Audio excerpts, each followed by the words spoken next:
अस्सलाम वालेकुम friends, welcome back to my channel. इनकी நம்ம சேனல்ல ஒரு டிஃபரண்டான ஒரு ரெசிபி வீடியோ தான் பார்க்க போறோம்.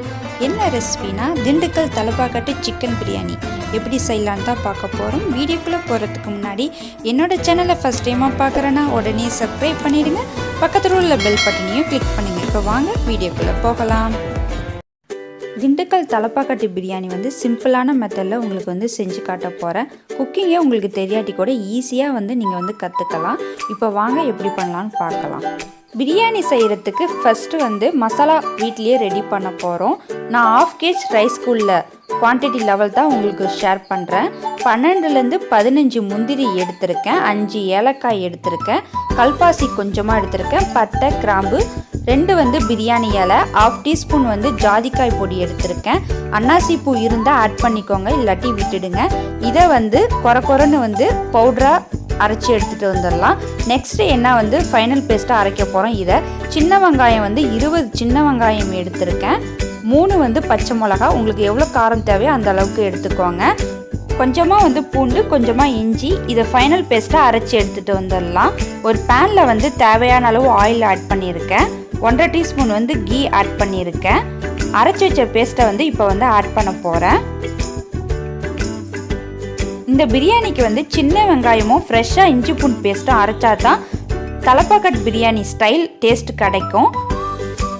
நெக்ஸ்ட்டு வந்து அரைச்சி வச்ச மசாலா பவுடரையும் ஆட் பண்ணிக்கோங்க. மசாலாவோட ராஸ்மெல் போகிற வரைக்கும் வதக்கிக்கலாம். எண்ணெய் வந்து பிரிஞ்சு வரணும், அந்த ஸ்டேஜ் வரைக்கும் வதக்கிக்கோங்க. ஹை ஃப்ளேமில் வச்சிடாதீங்க, மீடியமான ஃப்ளேமில் வச்சு வதக்கிக்கோங்க. அப்போ தான் டேஸ்ட் நல்லா கிடைக்கும். பாருங்கள், எண்ணெய் நல்லா பிரிஞ்சு வருது பாருங்கள். ஆயில் வந்து நல்லா பிரிஞ்சு வந்துருச்சு. நெக்ஸ்ட்டு வந்து சிக்கனை வந்து ஆட் பண்ண போகிறேன். சிக்கன் கூட வந்து கொஞ்சமாக வந்து புதினா ஆட் பண்ணி லைட்டாக வந்து வதக்கிக்கிறேன். ஏன்னா அந்த புதினா ஸ்மெல் வந்து டேஸ்ட் நல்லா கொடுக்கும். அதுக்காக தேவையான அளவு சால்ட் ஆட் பண்ணியிருக்கேன். லைட்டாக வந்து மிக்ஸ் பண்ணி விட்டுட்டு இப்போ வந்து மசாலா வந்து 1 by 1 ஆட் பண்ண போகிறோம். மிளகாய் தூள் வந்து 1/2 டீஸ்பூன் ஆட் பண்ணியிருக்கேன், ஜீரகத்தூள் வந்து 1/2 டீஸ்பூன் ஆட் பண்ணியிருக்கேன், வீட்டு மல்லி வந்து 1 டீஸ்பூன் ஆட் பண்ணியிருக்கேன். உங்களுக்கு காரம் எவ்வளோ தேவையோ அந்த அளவுக்கு ஆட் பண்ணிக்கோங்க. ஏற்கனவே வந்து பச்சை மிளகா வந்து அரைச்சி போட்டதுனால காரம் இருக்கும், அதனால் பார்த்துட்டு ஆட் பண்ணிக்கோங்க. இப்போ வந்து புதினா கொத்தமல்லி தழை வந்து ஆட் பண்ணியிருக்கேன்.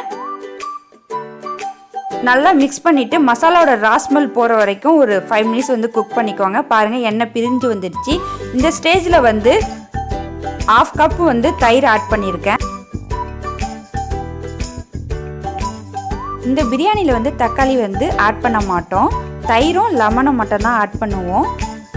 கலர் பாருங்கள் நல்லா சேஞ்ச் ஆகி வந்துடுச்சு. நல்லா மிக்ஸ் பண்ண சேஞ்ச் ஆகி வந்துடுச்சு பாருங்கள். ஒரு 10 மினிட்ஸ் வந்து அப்படியே வைங்க, அப்போ தான் எண்ணெய் பிரிஞ்சு வரும். பாருங்கள், எண்ணெய் நல்லா பிரிஞ்சு வந்துடுச்சு பாருங்கள். இந்த ஸ்டேஜில் வந்து நான் லெமன் வந்து ஆட் பண்ணுறேன். உங்களுக்கு எவ்வளோ புளிப்பு தேவையோ அந்த லெவலுக்கு வந்து ஆட் பண்ணிக்கோங்க. நான் வந்து 1/2 லெமன் வந்து ஆட் பண்ணியிருக்கேன். கிரேவி வந்து ரெடி ஆகிடுச்சு பாருங்கள், நல்லா எண்ணெய் பிரிஞ்சு வந்திருக்கு. நெக்ஸ்ட்டு வந்து ரைஸுக்கு தேவையான அளவு சால்ட் ஆட் பண்ணுறேன். 1 கப் ரைஸுக்கு 2 கப் வாட்டர் வந்து ஆட் பண்ணுறேன். இந்த திண்டுக்கல் தலப்பாக்கட்டு பிரியாணிக்கு ஜீரக சம்பா ரைஸ் தான் வந்து கரெக்டாக இருக்கும். அதனால் ஜீரக சம்பா ரைஸை வந்து வாஷ் பண்ணிவிட்டு 10 மினிட்ஸ் ஊற வச்சுருக்கேன். தண்ணி கொதித்த பிறகு நம்ம ஆட் பண்ணிக்கலாம். இந்த ஸ்டேஜில் வந்து சால்ட்டு கரெக்டாக இருக்கா, காரம் கரெக்டாக இருக்கான்னு செக் பண்ணி பார்த்துக்கோங்க. செக் பண்ணி பார்த்துட்டு இல்லாட்டி நீங்கள் வந்து ஆட் பண்ணிக்கலாம். நான் வந்து செக் பண்ணி பார்த்ததில் வந்து சால்ட்டு கொஞ்சம் கம்மியாக இருக்குது, நான் கொஞ்சமாக சால்ட்டு வந்து ஆட் பண்ணுறேன். நல்லா வந்து கொதிச்சிடுச்சு. இப்போ வாஷ் பண்ண ரைஸை வந்து ஆட் பண்ணுறேன்.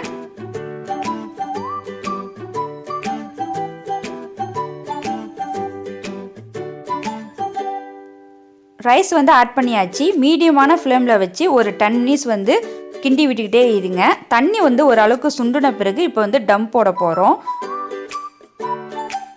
இப்போ பாருங்கள், இந்த ஸ்டேஜில் வந்து நான் மூடி போட்டு டம் போட்டிருக்கேன். ஒரு 15 மினிட்ஸ் வந்து லோ ஃப்ளேமில் வச்சு டம் போட்டுருங்க. பாருங்கள், ஓரளவுக்கு டம் ஆகிடுச்சு. லைட்டாக வந்து தண்ணி இருக்குது. லாஸ்ட்டு ஃபைனலாக வந்து வாசனைக்காக புதினா கொத்தமல்லி தழை ஆட் பண்ணிவிட்டு ஒரு 10 மினிட்ஸ் வந்து டம் போட போகிறேன். அதுக்கு வந்து தோசைக்கல் அடியில் வச்சு மேலே வந்து வைட்டான பாத்திரத்தை ஏதாச்சும் வச்சுக்கோங்க, வாட்டர் வேறு எது வேணாலும் வச்சுக்கோங்க. ஒரு 10 மினிட்ஸ் வந்து டம் போட்டுருங்க. பிரியாணி வந்து ரெடி ஆகிடுச்சு. ஓப்பன் பண்ணி காட்டுறேன் எப்படி இருக்குன்னு நீங்களே பாருங்கள். ரைஸ் வந்து ஒன்றோடு ஒன்று ஒட்டாமல் உதிரி உதிரியாக வந்திருக்கு. இப்போ ஒரு பிளேட்டில் வந்து எடுத்து வச்சு காட்டுறேன். வாசனையும் சூப்பராக இருக்குது. திண்டுக்கல் தலப்பாக்கட்டு பிரியாணி எப்படி இருக்குமோ அதே வாசனை அதே கலரில் நம்மளுக்கு வந்து கிடச்சிருக்கு. நீங்களே பாருங்கள். இப்போ டேஸ்ட் பண்ணி தான் பார்க்கணும். இதுக்கு நான் என்ன ரெடி பண்ணியிருக்கேன்னா ரைத்தா வந்து ரெடி பண்ணியிருக்கேன். சிக்கன் 65 வந்து ஃப்ரை பண்ணி ரெடி பண்ணியிருக்கேன். ரெஸ்டாரண்ட்டில் எப்படி இருக்குமோ அதே டேஸ்ட்டில் அதே கலரில் நம்மளுக்கு வந்து கிடச்சிடுச்சு. நீங்களும் இந்த பிரியாணி வந்து ட்ரை பண்ணி பார்த்துட்டு எப்படி இருக்குன்னு மறக்காமல் எனக்கு வந்து கமெண்ட் பண்ணுங்கள். இப்போ டேஸ்ட் எப்படி இருக்குன்னு உங்களுக்கு வந்து சாப்பிட்டு பார்த்து சொல்கிறேன். டேஸ்ட் வந்து சூப்பராக இருக்குது. ரைஸ் வந்து நல்லா குக்காகி இருக்குது. சிக்கனை பாருங்கள் நல்லா குக்காகி சாஃப்டாக இருக்குது. அவ்வளோதான் ஃப்ரெண்ட்ஸ், இந்த வீடியோ உங்களுக்கு பிடிச்சிருக்குன்னு நினைக்கிறேன். பிடிச்சிருந்தா மறக்காமல் லைக் பண்ணுங்கள், ஷேர் பண்ணுங்கள். என் சேனலில் ஃபஸ்ட் டைமாக பார்க்குறேன்னா உடனே சப்ஸ்கிரைப் பண்ணிவிடுங்க.